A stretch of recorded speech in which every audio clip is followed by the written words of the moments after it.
الله الرحمن الرحيم الحمد لله আল্লাহ রাব্বুল আলামিনের দরবারে অসংখ্য শুকর ও সুজুদ যে মহান রব্বুল আলামিন আমাদেরকে পবিত্র জুমার দিনে জুমা আদায়ের উদ্দেশ্যে মসজিদে আসার তৌফিক দান করেছেন। এজন্য রব্বে কারীমের দরবারে কৃতজ্ঞতা আদায় করি আলহামদুলিল্লাহ।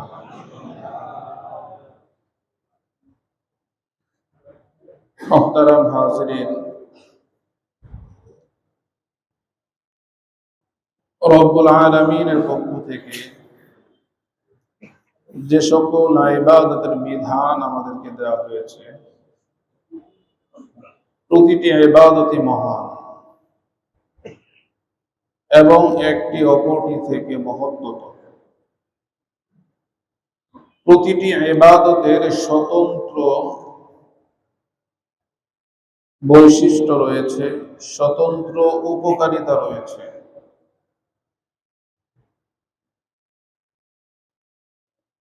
প্রত্যেকটি ইবাদতেরই স্বতন্ত্র প্রভাব রয়েছে। একটির প্রভাব, একটির উপকারিতা অপরটি দিয়ে অর্জন করা যায় না। যেমন সালাতের বিশেষ প্রভাব রয়েছে। কোরআনে কারীমের মধ্যে ইরশাদ হয়েছে, ইন্নাস সালাতা তানহা আনিল ফাহশাই ওয়াল মুনকার। মানব জীবনে সালাতের যে বিশেষ প্রভাব, যে উপকারিতা, যে সালাত মানুষকে অশ্লীল এবং মন্দ কাজ থেকে বিরত রাখে।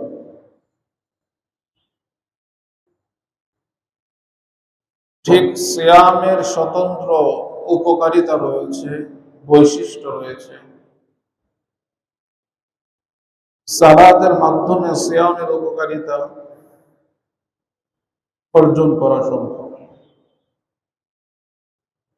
সিয়ামের মৌলিক উপকারিতা সম্পর্কে কোরআনে কারীমে ইরশাদ হয়েছে, ইয়া আইয়ুহাল্লাযীনা আমানু কুতিবা আলাইকুমুস সিয়াম কামা কুতিবা আলাল্লাযীনা মিন ক্বাবলিকুম লাআল্লাকুম তাত্তাকুন। হে ঈমানদারেরা, তোমাদের জন্য সিয়ামকে ফরজ করা হয়েছে,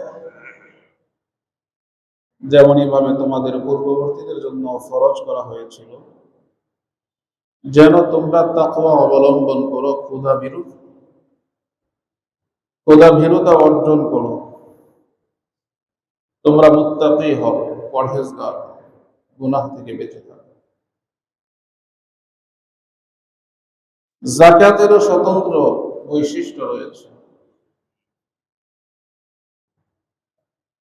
কোরআনে কারীমের মধ্যে যাকাতের বৈশিষ্ট্যের বিষয়ে, উপকারিতার বিষয়ে বলা হয়েছে যে, খুয মিন আমওয়ালিহিম সাদাকাতান তুতাহহিরুহুম ওয়া তুযাক্কিহিম বিহা ওয়া সাল্লি আলাইহিম ইন্না সালাতাকা সাকানুল লাহুম। যে যাকাত আদায়ের মাধ্যমে মানুষ তার সম্পদের পবিত্রতা এবং তার আত্মার বিশুদ্ধতা অর্জন করে এবং রাসূল কারীম সাল্লাল্লাহু আলাইহি ওয়াসাল্লামের শাফাআতের যোগ্যতা সে রাখে। এটা যাকাতের স্বতন্ত্র বৈশিষ্ট্য। মুহতারাম হাজিরিন, আমরা গত মাসে ইসলামের অন্যতম একটি বিধান, আল্লাহ তাআলা যাদেরকে কবুল করেছেন, তৌফিক দিয়েছেন, বাইতুল্লাহর হজ সম্পাদন করেছেন। বাইতুল্লাহর হজ সম্পাদন করা এবং যারা আমরা হজে গমন করতে পারিনি কিন্তু দেশে অবস্থান করেছি, আমাদের জন্য আরেকটি বিধান ছিল কুরবানি। সেই কুরবানির বিধান আমরা পালন করেছি। এগুলোরও স্বতন্ত্র বৈশিষ্ট্য রয়েছে। মূলত হজ পরবর্তী জীবন আমাদের কেমন হওয়া উচিত সে বিষয়ে কোরআন এবং সুন্নাহ থেকে কিছু নির্দেশনা, আমরা কিছু ধারণা নেব, যাতে করে হজ পরবর্তী জীবনটা আমাদের সুন্দর হয়। হজের যে উপকারিতা, হজের যে বৈশিষ্ট্য, সে বিষয়টা যেন আমরা আমাদের জীবনে ধরে রাখতে পারি, হজের প্রভাবটাকে যেন আমাদের জীবনে বাস্তবায়ন করতে পারি। সালাতের উপকারিতা সম্পর্কে সুস্পষ্টভাবে কোরআনে কারিমে বলা হয়েছে। সিয়ামের উপকারিতার বিষয়ে সুস্পষ্টভাবে বলা হয়েছে। যাকাতের উপকারিতাও সুস্পষ্টভাবে বলা হয়েছে। কিন্তু হজের উপকারিতার ব্যাপারে কোরআনে কারিমের মধ্যে সুস্পষ্টভাবে কোনো কিছু বর্ণিত হয়নি। হজের বিষয়ে, হজের বিধান সম্পর্কে বলা হয়েছে, ওয়ালিল্লাহি আলান নাস হিজ্জুল বাইতি মান ইসতাতা ইলাইহি সাবিলা, যে হজ সামর্থ্যবান যারা বাইতুল্লাহ পর্যন্ত পৌঁছার সামর্থ্য রাখে তাদের জন্য হজ ফরজ। রব্বুল আলামিন হযরত ইব্রাহিম আলা নবিয়িনা আলাইহিস সালাতু ওয়াস সালাম কে বাইতুল্লাহ নির্মাণের পর নির্দেশ দেন, আদ্দিন ফিন নাস বিল হজ, তুমি মানুষের মাঝে হজের এলান দাও, ঘোষণা দাও। ইয়াতুকা রিজালান, যে মানুষ তোমার নিকট আসবে পায়ে হেঁটে এলানের পর। ওয়া আলা কুল্লি দামিনি ইয়াতিনা মিন কুল্লি ফাজ্জিন আমিক, এবং প্রত্যেক শীর্ণ উটে চড়ে দূর দূরান্ত থেকে মানুষ ছুটে আসবে বাইতুল্লাহ পানে, বাইতুল্লাহ পানে। লিয়াশহাদু মানাফিআ লাহুম, এই হজের যে উপকারিতা রয়েছে, হজের যে প্রভাব রয়েছে, যাতে করে তারা তাদের জীবনে হজের উপকারিতা, হজের প্রভাব, হজের বৈশিষ্ট্য এটা তারা প্রত্যক্ষ করে।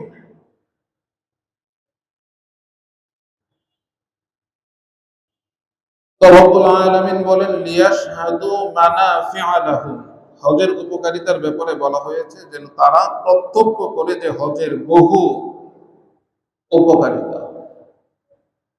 মানফাউন এর বহু বচন হলো মানাফিআ।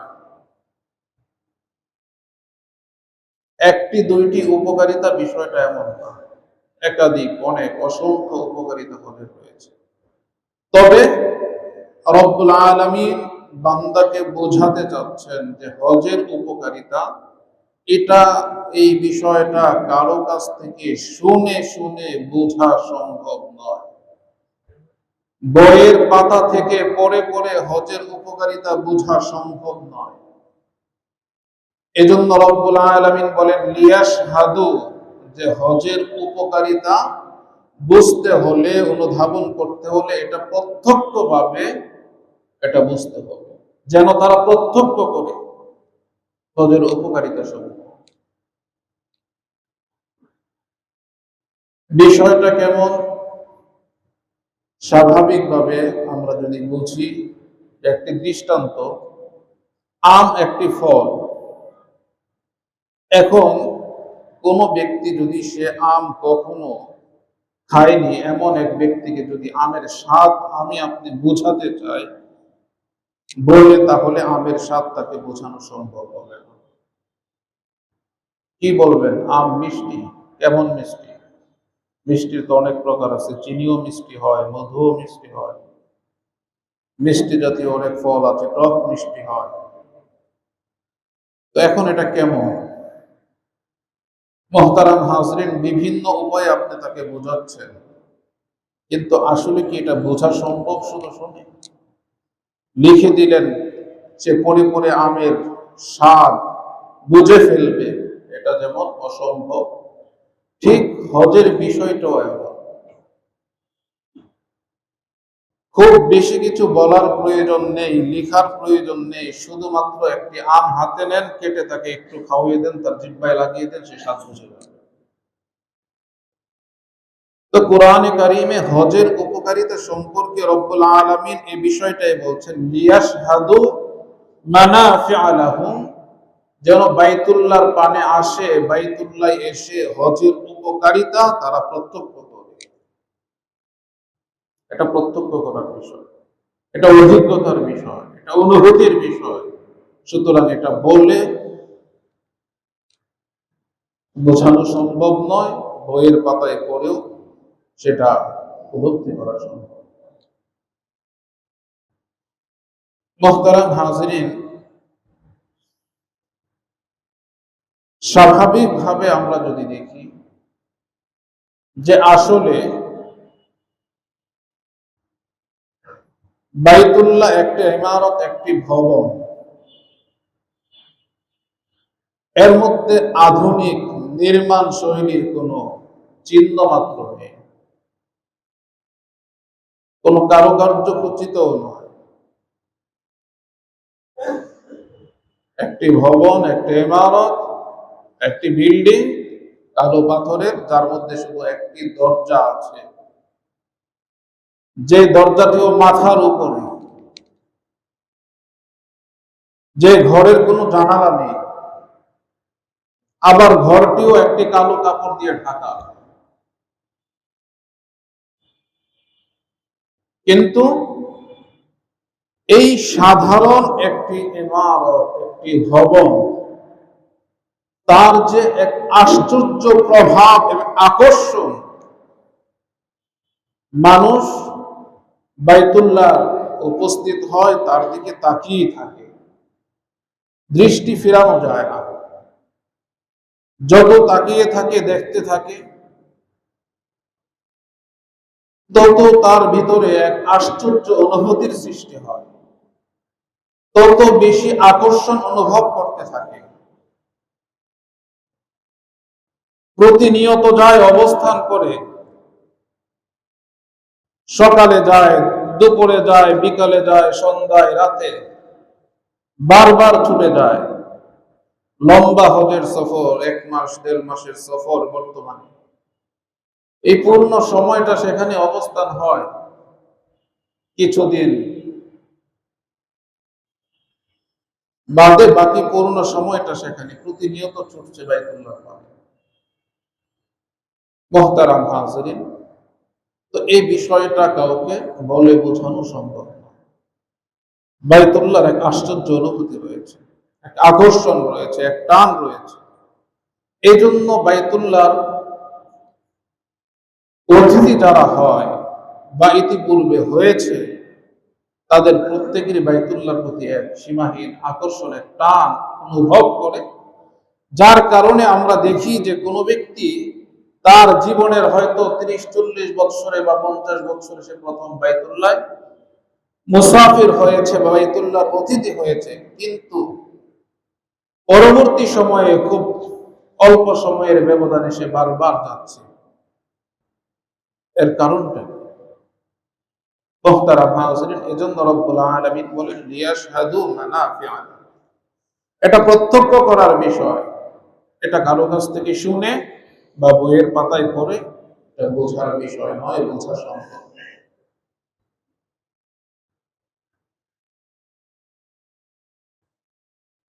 স্বাভাবিকভাবে যদি কোনো ঘর এমন হয় যে তার কোনো জানালা থাকে না, তখন সেটাকে আমরা গোডাউন বলি।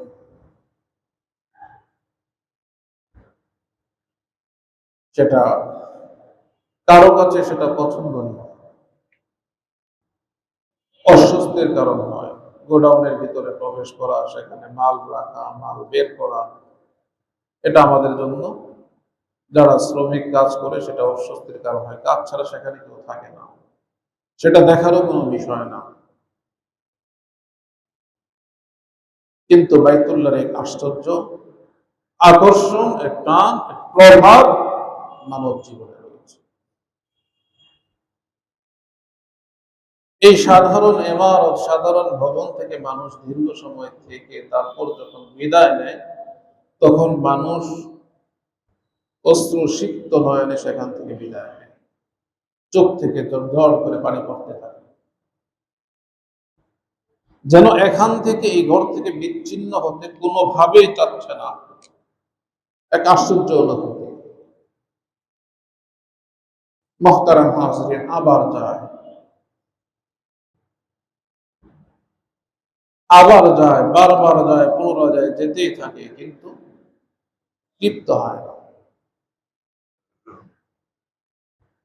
তো দুনিয়ার অন্যান্য যে সকল আকর্ষণীয় স্থানগুলো রয়েছে, পর্যটন কেন্দ্রগুলো রয়েছে, মানুষ যায় বিভিন্ন স্থানে, একবার, দুইবার, পাঁচবার, 10 বার, 20 বার মানুষ গেল, কিন্তু সেটা আকর্ষণ আর সে অনুভব করে না। বা কোন স্থানে একাধিকবার গেলেও প্রথমবার তার যাওয়ার যে একটা আকর্ষণ, যে অনুভূতি, সে যেটাকে, সেই বিষয়টাকে, সেই স্থানকে যেভাবে সে উপভোগ করে পরবর্তী যাওয়ায় সেভাবে আর উপভোগ করে না, কিছু সময় কাটানোর জন্য যায়। কিন্তু বাইতুল্লাহর অনুভূতিটা সম্পূর্ণ ভিন্ন। যতবার যায়, যত বেশি যায়, যত বেশি সময় অবস্থান করে, এর অনুভূতিটা তত বেশি সজাগ হয়, সোচ্চার হয়, তত বেশি জাগ্রত হয়,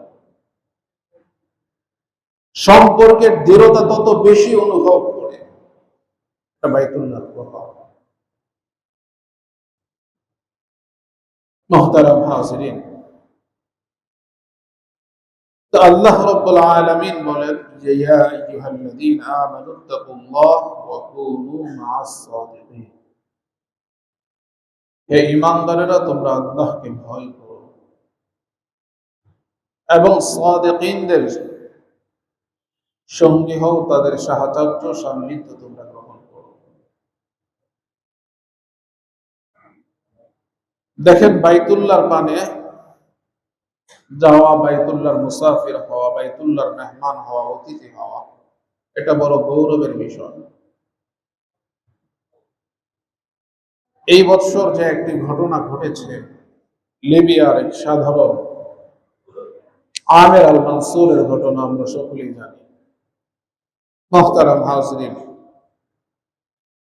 সাধারণ একজন মানুষ তার সারা জীবনের সঞ্চয় দিয়ে সে বাইতুল্লাহর হজ করবে, অন্যান্য সাথী সঙ্গীদের সাথে সেও এয়ারপোর্টে ইমিগ্রেশন শেষ করে সকলেই উঠে পড়লো বিমানে, কিন্তু তার পাসপোর্টের তাত্ত্বিক ভুলের কারণে সময় শেষ হয়ে গেল, বিমান উড়ে গেল। তাকে বলা হলো যে তোমার তাকদীরে ছিল না। কিন্তু তার দৃঢ় আস্থা এবং বিশ্বাস ছিল, তার দৃঢ় আস্থা এবং বিশ্বাসের সাথে সেই কথাই বলেছিল যে অবশ্যই আসবে, বিমানই ফিরে আসবে। কিন্তু আল্লাহ তাআলা তার সে আস্থা এবং বিশ্বাসের লাজের মর্যাদা রব্বুল আলামিন রক্ষা করেছেন। যান্ত্রিক ত্রুটির কারণে কিছু সময়ের ব্যবধানে বিমান আবার ফিরে আসতে বাধ্য হয়েছে। কিন্তু আসার পরেও যখন সে আবেদন করলো, পাইলট সম্মতি না দেওয়ার কারণে আবার বিমান উড়ে চলে গেল, তখন তাকে বোঝানো হলো বিভিন্নভাবে, কিন্তু সে অনড় যে অবশ্যই ইনশাআল্লাহ আমি বাইতুল্লাহ মুসাফির হতে যাচ্ছি। তো আবারও বিমান ফিরে আসলো, তখন পাইলটই বললো যে না, আমেরকে না নিয়ে এই বিমান আর চলবে না। মুহতারাম হাজিরিন, লিয়াশহাদু মানাফিআ লাহুম, যে বাইতুল্লাহর সান্নিধ্য পাওয়ার পর, বাইতুল্লাহর মুসাফির হওয়ার পর, বাইতুল্লাহর মেহমান হওয়ার পর, বাইতুল্লাহর অতিথি হওয়ার পর, কিছু সময়ের জন্য বাইতুল্লাহর পড়শি প্রতিবেশী হওয়ার পর পরবর্তী জীবনটা তার কেমন হওয়া চায়, যদি একটু চিন্তা করি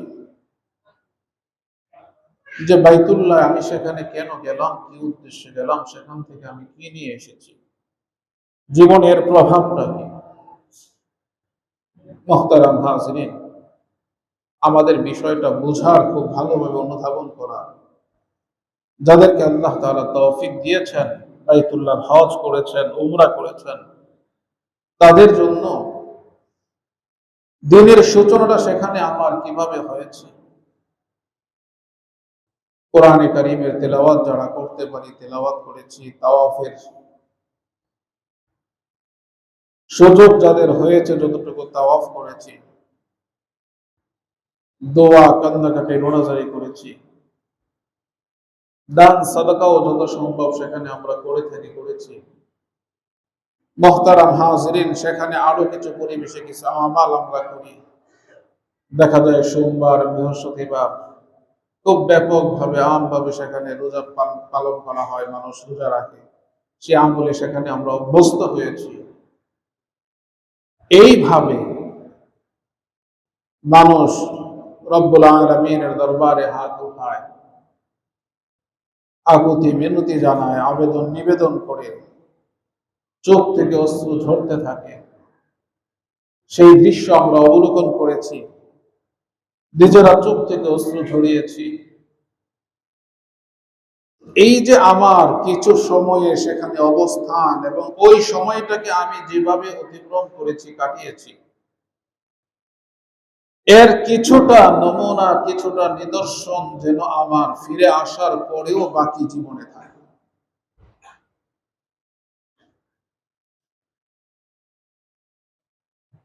সেখান থেকে ফিরে আসার পরেও যেন বাকি জীবনে এর কিছুটা হলেও থাকে। দেখেন, হজ কবুল হওয়া আর না হওয়া, একটি হলো হজ আদায় হওয়া আর একটি হলো হজ কবুল হওয়া। আপনি হজের সকল আহকাম বিধিবিধানগুলো যদি যথাযথভাবে পালন করেন, যেভাবে করার, বাহ্যিকভাবে সকল কিছু করলেন, হজ আদায় হয়ে গেল। যদি হজ কবুল হয় তাহলে হজের সওয়াব পাবেন, আর কবুল না হলে হজ আদায় হবে। আপনার উপর যে দায়িত্ব ছিল, দায়িত্বটা পালন করেছেন, সুতরাং এজন্য আপনাকে শাস্তির মুখোমুখি করা হবে না, কিন্তু এর যে ফায়দা, এর যে সওয়াব, এর যে কল্যাণ, সেটা থেকে আপনি বঞ্চিত হবেন।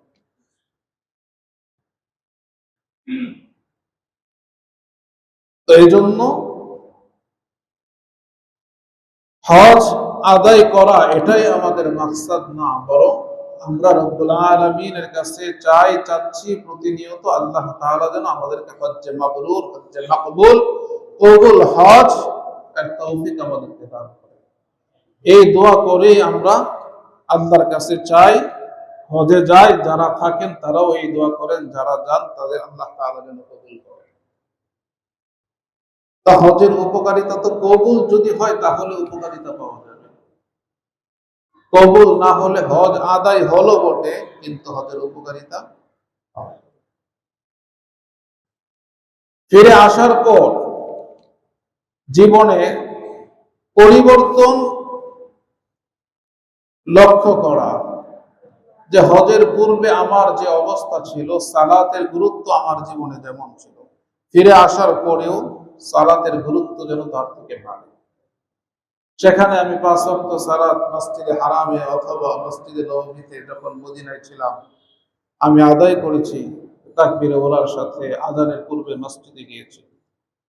দেশে আমি ফিরে আসলাম, ঠিক আছে, কিন্তু আযানের পূর্বে আমি মসজিদে উপস্থিত হতে পারি আর না পারি, এই সালাতের গুরুত্ব তো থাকবে।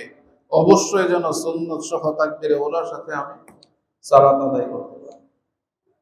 সর্বোচ্চ গুরুত্ব সালাতের ক্ষেত্রে, সর্বোচ্চ গুরুত্ব অন্যান্য ইবাদতের ক্ষেত্রেও, বিশেষ করে লেনদেনের ক্ষেত্রে, আমার দায়িত্বের ক্ষেত্রে, ব্যবসা বাণিজ্য করি, চাকরি নকরি করি, যে যাই করি না কেন, এক কথায় উপার্জন আমি যেভাবে করছি সেটা যেন সর্বোচ্চ সতর্কতার সাথে হয়, হারামের মিশ্রণ যেন সেখানে না আসে। গুনাহের প্রতি আকর্ষণ ছিল, হজ পরবর্তী জীবনে গুনাহের প্রতি যেন ঘৃণা জন্মে। গুনাহ করার মধ্যে আসলে কোনো মজা নেই, কোনো স্বাদ নেই। গুনাহ পরিহার করার মধ্যে প্রকৃত স্বাদ। তো গুনাহের মধ্যে যদি স্বাদ পাওয়া যায় তাহলে বুঝতে হবে যে সে সুস্থ না অসুস্থ। গুনাহ পরিহারের মধ্যেই স্বাদ। গুনাহের প্রতি যার ঘৃণা সেই সুস্থ মানুষ। আমরা সহজে বুঝি একটি দৃষ্টান্তের মাধ্যমে, যে দেখেন যদি রক্ত দূষিত হয় তখন চুলকালে খুব মজা স্বাদ অনুভব হয়, কিন্তু একজন সুস্থ মানুষ,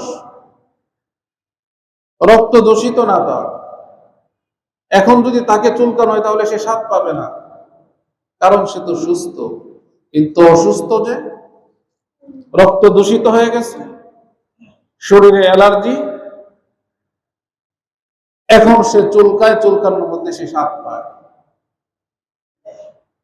তো এখন এই চুলকানি এটাকে দূর করার জন্য ডাক্তারের কাছে যায়, ট্রিটমেন্টের জন্য, চিকিৎসার জন্য। তাহলে বোঝা গেল অসুস্থ হলে চুলকাতে শান্তি পাওয়া যায়, তৃপ্তি পাওয়া যায়, কিন্তু সুস্থ মানুষ চুলকাইলে শান্তি পায় না, তৃপ্তি পায়। তো গুনাহের স্বাদ পাওয়া এটা অসুস্থ দ্বারা না হোক, তাকে সুস্থ বলা যায় না। এজন্য হজ পরবর্তী জীবনে পূর্বের যে অবস্থা ছিল সে অবস্থার পরিবর্তন ঘটবে। গুনাহের প্রতি ঘৃণা, লেনদেনে, দায়িত্বে। দেখেন একটি বিষয়, যারা চাকরি করি, আমার চাকরিটা শরীয়ত সম্মত, কিন্তু আমার যে ডিউটির নির্ধারিত সময়, এই নির্ধারিত সময় যদি আমি ডিউটি পালন না করি এবং ধার্যকৃত পূর্ণ বেতনটাই আমি গ্রহণ করি, তাহলে এই পূর্ণ বেতন এটা আমার জন্য হালাল নয়।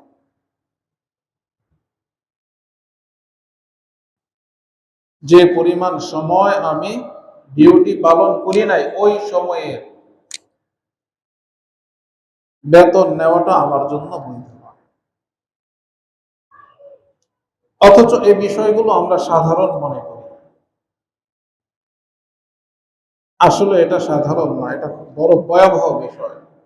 কারণ এটা হালাল উপার্জন করা, এটা ফরজ। সালাত যেমন ফরজ, সিয়াম যেমন রমজানে ফরজ, সামর্থ্যবান হলে জীবনে একবার হজ ফরজ, নেসাবের মালিক হলে বৎসরান্তরে একবার 2.5% যাকাত ফরজ, ঠিক তেমনি ফরজ হলো হালাল উপার্জন করা। হাদিসের মধ্যে আসছে তলাবু কাসবিল হালাল ফারিয়াদাতুন বাদাল ফারিয়াদা। আপনি সালাত আদায় করলেন, দুই সালাতের মধ্যবর্তী সময়ে আপনি হালাল উপার্জনের জন্য চেষ্টা করবেন, মেহনত করবেন, ফিকির করবেন। এটা ফরজ, এটা ইবাদত, এটাও ইবাদত।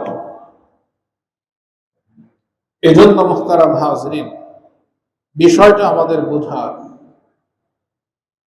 যে দেখেন এখন আমি কিভাবে হজের উপকারিতা আমি প্রত্যক্ষ করব, কিভাবে সেখানে যে অনুভূতি আমার মধ্যে কাজ করেছে।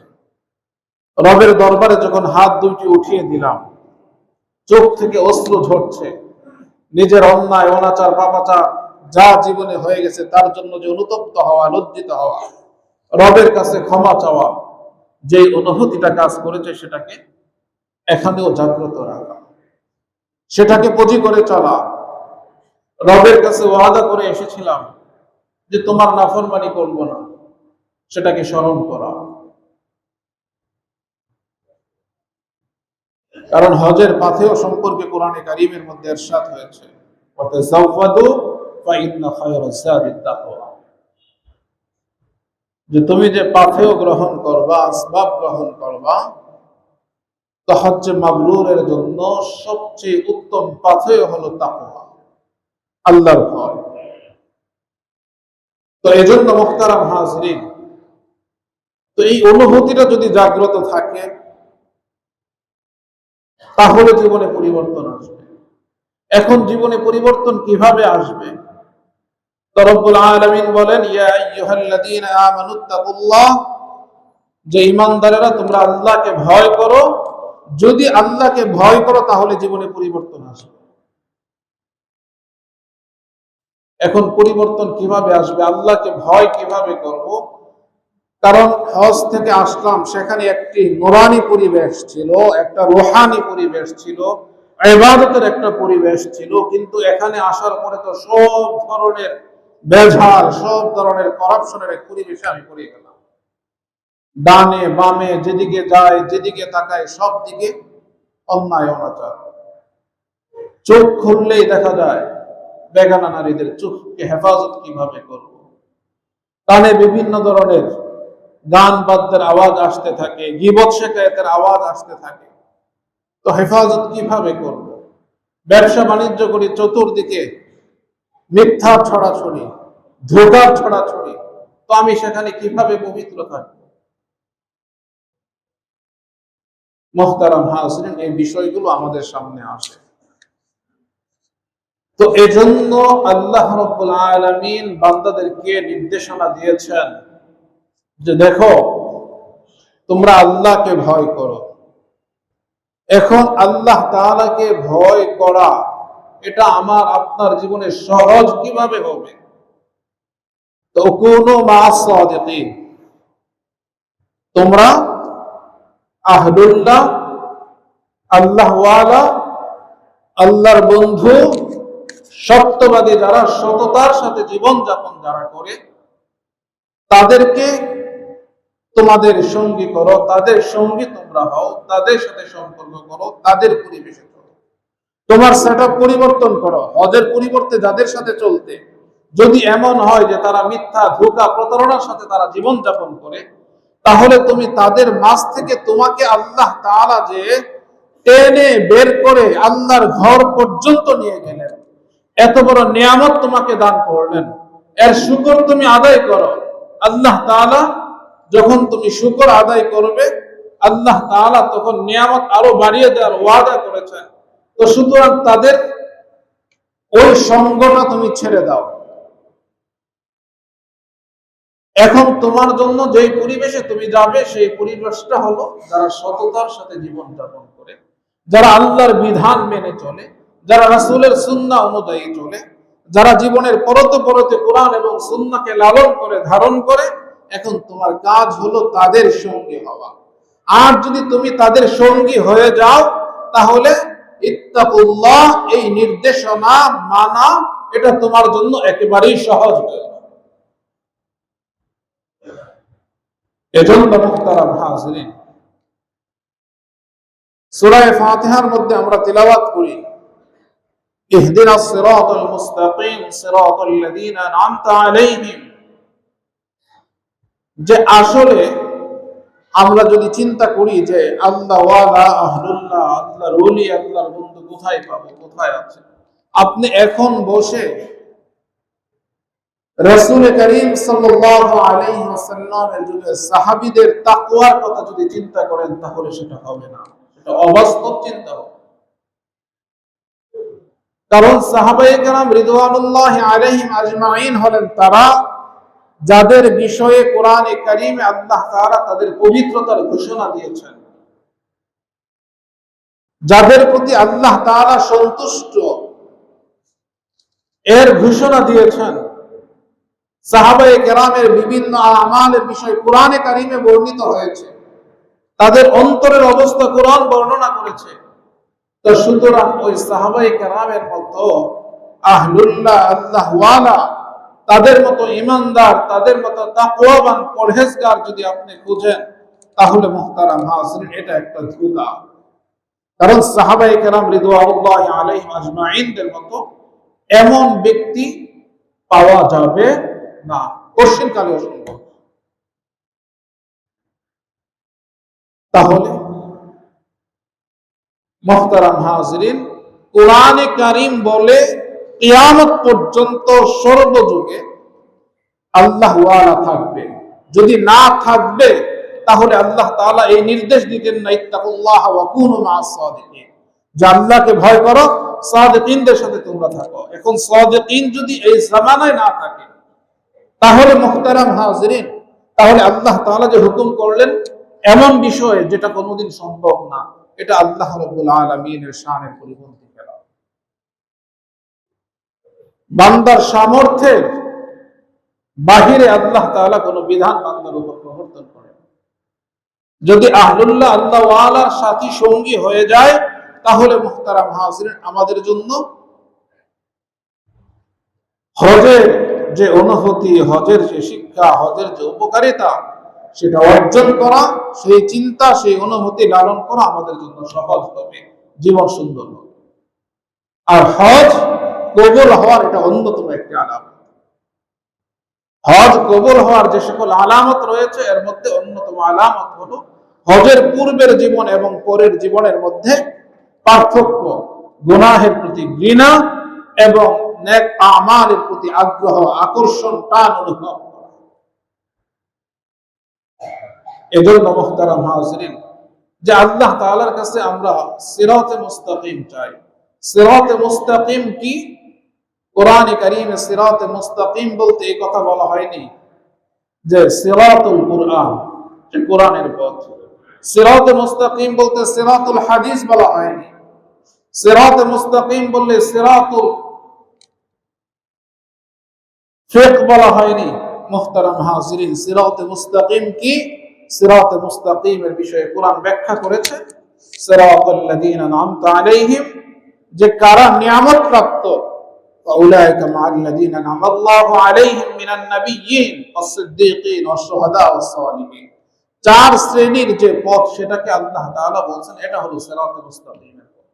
নবীদের পথ সেটা হলো সিরাতে মুস্তাকিমের পথ, সিদ্দিকদের পথ সেটা হলো সিরাতে মুস্তাকিম, শুহাদা সিরাতে মুস্তাকিম, সালেহিন সিরাতে মুস্তাকিম। তো এখন নবী তো আসবে না, কিন্তু বাকি তিনটি পথ এখনো খোলা। সিদ্দিকের পথ এখনো খোলা, শুহাদার পথ এখনো খোলা, সালেহ তাদের পথ এখনো খোলা। এজন্য মুহতারাম হাজিরিন, অকুনু মা'আস সাদিকিন বলে আল্লাহ রাব্বুল আলামিন বলেন যে তোমরা সিদ্দিক, যারা সত্যবাদী, সততার সাথে জীবন যাপন করে, সত্যবাদীকে। মুহতারাম হাজিরিন, কথার কথা একজন বিধর্মীকে, সুস্পষ্ট ভাবে কোন ধর্মের কথা আমি বললাম না, কোন বিধর্মীকে আপনি বললেন যে লোকটি বড় সত্যবাদী। মুহতারাম হাজিরিন, যদি এই কথা বলি তাহলে এটা আমার ঈমানের সাথে যায় না। কারণ আল্লাহ রাব্বুল আলামিনের প্রতি যার ঈমান নেই, যিনি তার স্রষ্টা, তাকে যে স্বীকৃতি দেয় না স্রষ্টা হিসাবে, তার চেয়ে বড় মিথ্যাবাদী আর কে হতে পারে? এজন্য সিদ্দিক, সত্যবাদী বলতে কাকে বোঝায় কোরআন? দুনিয়ার আমাদের এই বাহ্যিক জীবনে আমরা যা দেখি, শুনি, যা বুঝি, উপলব্ধি করি, শুধু এই ইহজাগতিক বিষয়কে কেন্দ্র করে আমরা যাকে সত্যবাদীর সার্টিফিকেট দেই, মুহতারাম হাজিরিন, কোরআন তাকে সত্যবাদীর সার্টিফিকেট দেয় না। কারণ আল্লাহ রাব্বুল আলামিন, তিনি যে স্রষ্টা, এই বিষয়টাকেই যে স্বীকার করে না, তাকে কিভাবে আমি সত্যবাদী বলবো? তো এটা আমার ঈমান পরিপন্থী, আমার ঈমান এটাকে সত্যায়ন করে না। তাহলে সত্যবাদী বলতে, সিদ্দিক বলতে তাকেই বোঝানো হচ্ছে যে আল্লাহ রাব্বুল আলামিনের যে জাত এবং সিফাত এর স্বীকৃতি দেয়, মনে প্রাণে ধারণ করে, লালন করে এবং রবের বিধানকে যথাযথভাবে পালন করে, তাকেই সিদ্দিক বলা হয়। ঈমানের যে কোনো বিষয় প্রকাশ করতে কোন ধরনের দ্বিধা, সংশয় তার মধ্যে থাকে, মুহতারাম হাজিরিন, সেই সিদ্দিক। শুহাদা যারা আছেন, শহীদ, ইসলামের জন্য, ইসলামকে প্রতিষ্ঠিত করার জন্য, ইসলামী ভূখণ্ড এর হেফাজতের জন্য, মুসলিমদের ইজ্জত আবরুর হেফাজতের জন্য, কোন মুসলিম আক্রান্ত হলে তার হেফাজত করবে এবং তার বিচার নিশ্চিত করার জন্য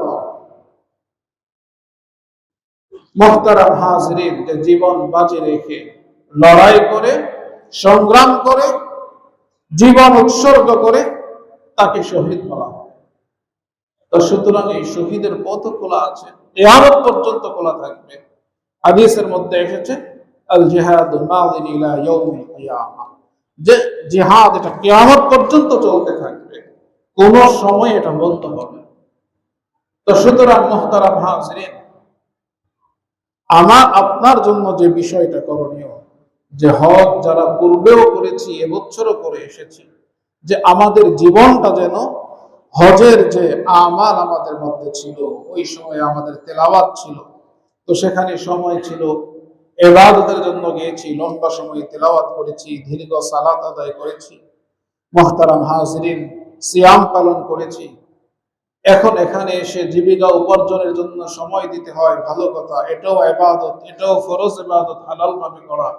তো সুতরাং লম্বা তেলাওয়াত করার হয়তো সুযোগ আমার নেই, কিন্তু কম পক্ষে কিছু সময় হলেও, দৈনন্দিন জীবনের কিছু সময় হলেও যেন কোরআনে কারিমকে নিয়ে বসি, বুকে লাগাই, চুমু খাই, কোরআনে কারিমের থেকে একটু তেলাওয়াত করি, সেটা হোক 1 পৃষ্ঠা, হোক সময় 10 মিনিটের জন্য হলেও কোরআনকে নিয়ে বসি। মুহতারাম হাজরিন, সেখানের সিয়াম এখানেও যেন আমার জারি থাকে। এটা তো আমার কোনো কাজে প্রতিবন্ধক নয়, সেটা এখানেও আমি জারি রাখি। মুহতারাম হাজরিন, সেখানের যে সালাত ছিল, তাহাজ্জুদ ছিল, সেটার কিছুটা এখানেও জারি রাখার চেষ্টা করি। বিশেষ করে সেখানে চোখ থেকে রব্বুল আলামিনের দরবারে যে অশ্রু ঝরিয়েছে, মুহতারাম হাজরিন, সেই অশ্রুর ধারা যেন বন্ধ না হয়ে যায়, সেই অশ্রুর ধারা যেন এখনো সেটা যেন স্বাভাবিক গতিতে চলতে থাকে। কারণ হাদিসের মধ্যে এসেছে, যে চক্ষু আল্লাহর ভয়ে কাঁদে, ওই চক্ষুকে জাহান্নামের আগুন স্পর্শ করবে না। তো মুহতারাম হাজরিন, আমাকে আপনাকে বুঝতে হবে যে রব্বুল আলামিন যেহেতু আমাকে সুযোগ দিয়েছেন, রব্বুল আলামিন যেহেতু আমাকে তরবিয়তের সুযোগ দিয়েছেন, যেন আমার জীবনটা ভুলে ভরা ছিল, ভুলের মধ্যে ডুবেছিলাম, আল্লাহ তাআলা সেখান থেকে আমাকে তুলে তার ঘরে নিয়ে আমাকে ধুয়ে মুছে পরিষ্কার করে দিলেন। মুহতারাম হাজরিন, তো রব্বুল আলামিনকে আমি ভুলে গিয়েছিলাম, তিনি আমাকে ভুলেন নাই। তিনি তার ঘরে আমাকে নিয়েছেন, ঘরের আশ্রয় দিয়েছেন, মেহমান বানিয়েছেন, তাওয়াফের সুযোগ দিয়েছেন, ঘরের পড়শি প্রতিবেশী হওয়ার সুযোগ দান করেছেন। তো সুতরাং সেখানে যে একটা পবিত্র আত্মার অধিকারী আমি হয়েছিলাম, পবিত্র চিন্তার অধিকারী হয়েছিলাম। মুহতারাম হাজরিন, সেখানে আমার কাজ কর্ম, আমার চিন্তা চেতনা, আমার আবেগ অনুভূতি ইসলামকে কেন্দ্র করে আবির্ভূত হতো। সুতরাং হজ থেকে আসার পরেও আমার প্রতিটি কাজে কর্মে, আমার চিন্তা চেতনায়, আমার আবেগ অনুভূতিতে যেন ইসলামকে আমি প্রাধান্য দিতে পারি, আল্লাহ তাআলা সেই তৌফিক সকল ভাইকে দান করেন। আমিন ওয়া আখিরু দাওয়ানা আলহামদুলিল্লাহি রাব্বিল আলামিন।